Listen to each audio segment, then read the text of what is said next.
मसीह खुदावंद मेरे अजीज़ मोमनी, आज हम साल के दौरान 25वें इतवार की इबादत में शामिल हुए हैं। आज की लतूरिया हमें दावत देती है कि हम दौलत, दुनियावी चीज़ों और गरीबों के साथ अपने अपने रवैये पर गौर करें। अगरचे मालो दौलत इंसान की बुनियादी ज़रूरत है, इसके असूल के लिए वो तंगोदू भी करता है, मगर देखना यह है कि इसमें खुद गर्जी का पहलू तो पनाह नहीं और इसमें इंसानियत का पमाल तो नहीं हो रहा।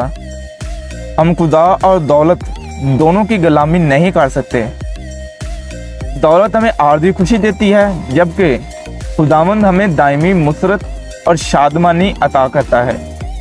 इसलिए मुकद्दस पौलुस रसूल फरमाते हैं कि आलम बाला की चीज़ों की तलाश में रहो। अमानतदारी और दयानतदारी अंजीली कदरें हैं।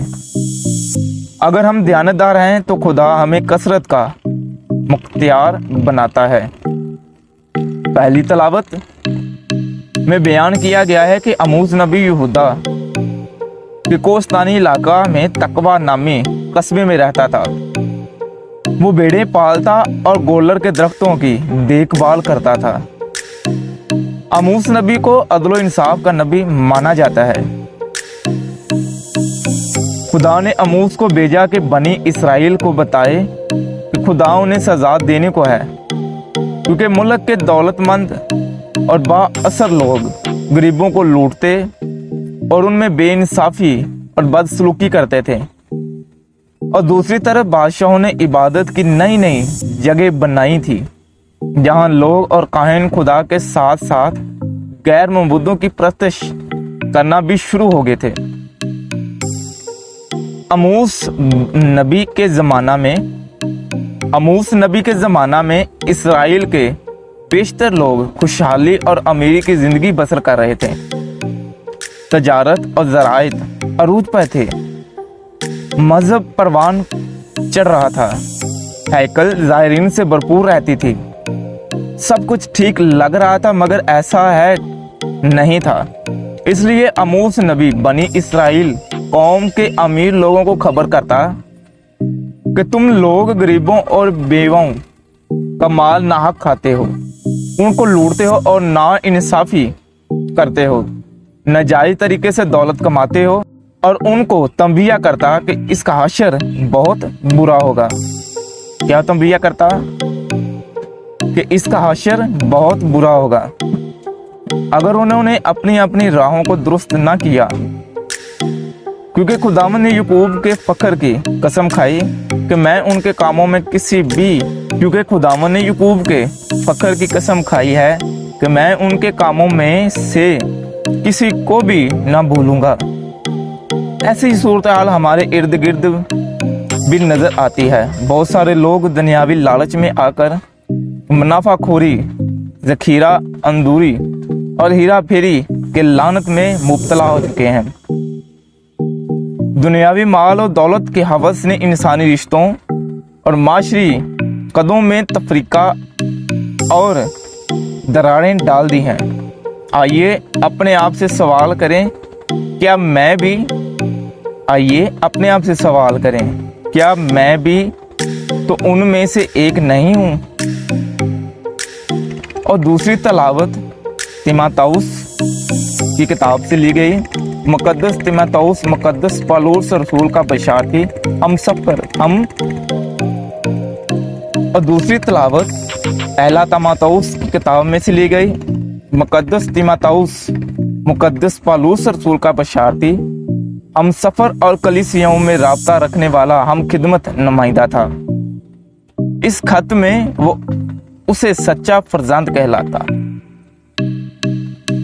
और कलीसियाई जिंदगी के बारे में हदायत देता है, जिसमें शुक्रगुजारी, दुआ मांगना और झूठी तालीमात से दूर रहना शामिल है।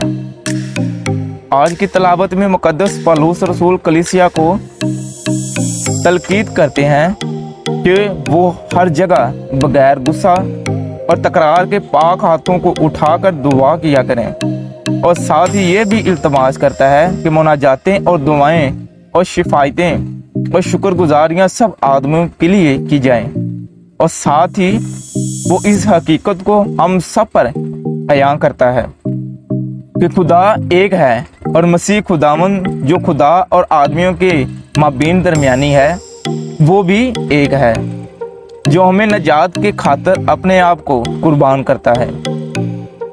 कलीसिया दुआ आलमगीर दुआ है। कलीसियाई दुआ आलमगीर दुआ है जिसमें अच्छे और बुरे हर किस्म के लोगों के लिए दुआ की जाती है। मुकद्दस पौलुस रसूल हमें सबके लिए दुआ करने की दावत देता है। यीशु का फरमान है कि अपने सताने वालों और दुश्मनों के लिए भी दुआ करो। आए हम अपनी जिंदगी पर गौर करें कि हमारी दुआओं का मरकज हमारी अपनी जात, हमारी मुश्किलात, खानदान और दोस्त हैं, या हम अपनी दुआओं में दूसरों को भी शामिल करते हैं।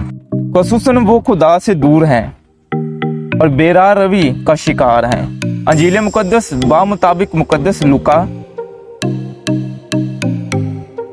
लूका अपनी ये अंजील गैर यहूदियों के लिए लिखी थी। वो गैर कौम, गरीबों, मस्कीनों, गुनाहगारों, औरतों और रद्द किए हुए लोगों की कबूलियत और नजात के मुतल्लिक बयान करता है। लूका इस बात पर जोर देता है कि यीशु गरीबों और मोहताजों पर रहम खाता है और उनकी फिक्र करता है।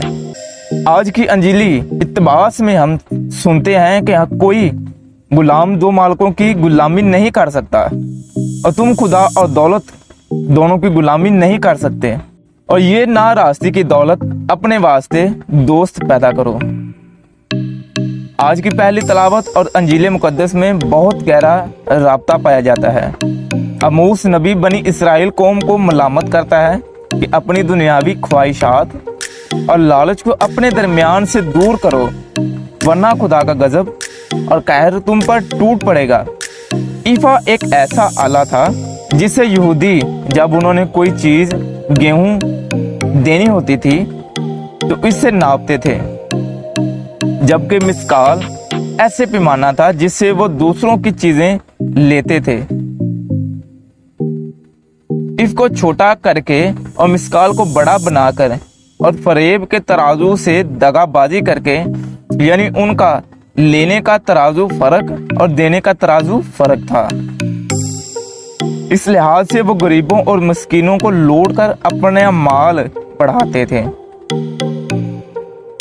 खुदा लालची और खुद गर्ज लोगों को पसंद नहीं करता, इसलिए वो आमोस नबी को भेजता है कि बनी इसराइल कौम को ना रास्त राह पर लाएं। मालो दौलत हर इंसान की बुनियादी जरूरत है।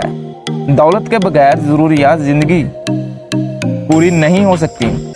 इंसान की पैदा होते ही उसकी जरूरतें भी शुरू हो जाती हैं, लेकिन ये जरूरतें जब ख्वाहिशात का रूप धार लेती हैं तब उसमें लालच और खुदगर्जी जन्म लेती है। दौलत खुद ब खुद बुरी चीज नहीं, दौलत बजाते खुद बुरी चीज नहीं। हजरत इब्राहिम, हजरत इसहाक और हजरत यकूब, सुलेमान बादशाह और दाऊद बादशाह भी बहुत दौलतमंद थे, मगर वो दौलत से ज्यादा खुदा और उसके हुक्मों से प्यार करते थे। उनमें खुदा का खौफ पाया जाता था और वो दूसरों का भी ख्याल रखते थे।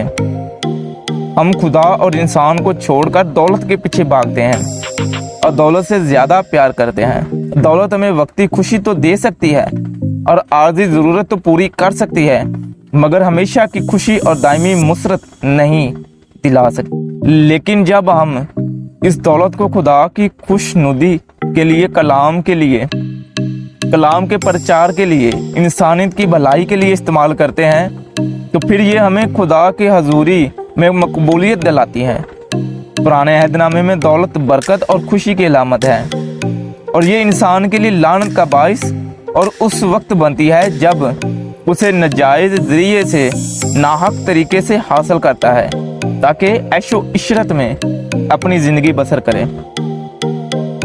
खुदावंद यीशु मसीह फरमाते हैं कि नाराजगी की दौलत से अपने लिए दोस्त पैदा करो, ताकि जब वो तुमसे जाती रहे तो ये दायमी मस्कीनों में तुमको कबूल करें।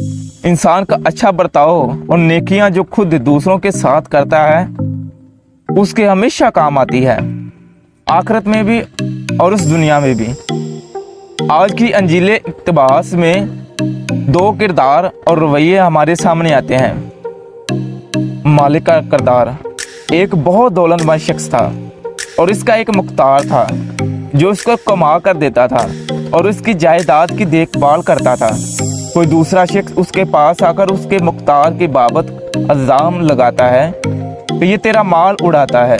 मालिक कोई तहकीक नहीं करता, फौरन फैसला ले लेता है, मुख्तार को मुआफ नहीं करता, उसे गलती सुधारने का भी मौका नहीं देता, उसकी खिदमत को भी खातर में नहीं लाता।